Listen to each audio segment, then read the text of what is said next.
Glint of इंग्लिशच्या आजच्या व्हिडिओमध्ये बघूया रोजनिशी किंवा दैनंदिनी सांगण्यासाठी वापरली जाणारी वाक्ये. मित्रांनो, ही वाक्ये विद्यार्थी असो व नोकरदार सगळ्यांसाठी आहेत. तुमच्या वेळेप्रमाणे आणि तुमच्या कामाप्रमाणे तुम्ही याच्यामध्ये बदल करू शकता आणि तुमची दैनंदिनी सांगण्यासाठी याचा वापर करू शकता. चला तर मग बघूया ती वाक्ये. मी सकाळी 6 वाजता उठतो. I get up at 6 o'clock. मी गजर बंद करतो. I turn off the alarm. त्यानंतर मी माझा बिछाना नीट ठेवतो. After that I keep my bedding neatly. मी माझे दात घासतो. I brush my teeth. Brush झाल्यावर मी अंघोळ करतो. I take shower after brush.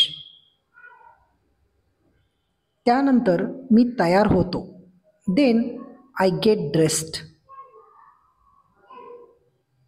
8 वाजता मी नाश्ता करतो. I take breakfast at 8 o'clock. त्यानंतर मी कामावर जातो.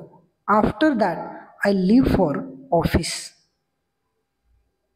9 वाजता मी कामावर पोचतो. I reached in office at 9 o'clock.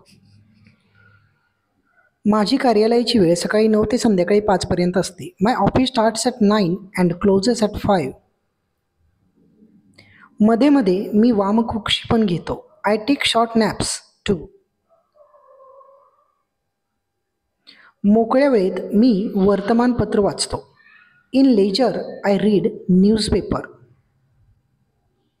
दुपारी 2 वाजता मी जेवण करतो. I take my lunch at 2 o'clock.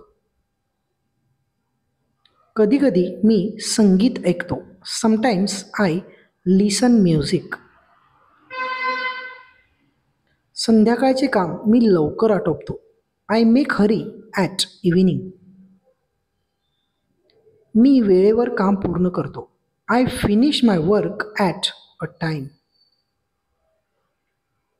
5 वाजता मी कार्यालय सोडतो. I leave office at 5 o'clock. मी बसने घरी जातो. I go to home by bus. 6 वाजता मी घरी पोचतो. I reach home at 6 o'clock. मी हातपाय धुतो. I get fresh. त्यानंतर मी कपभर चहा घेतो. After that I take a cup of T.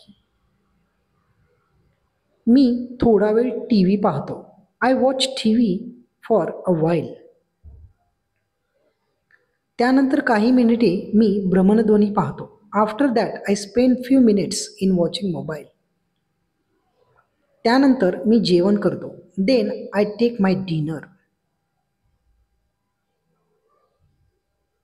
जेवणानंतर मी बाहेर चालायला जातो. After meal I go for walk. रात्री 9 वाजता मी झोपायला जातो. I go to bed at 9. मित्रांनो, असंच सोप्या भाषेत आणि लवकर इंग्रजी बोलायला शिकायचं असेल तर चॅनलला सबस्क्राईब जरूर करा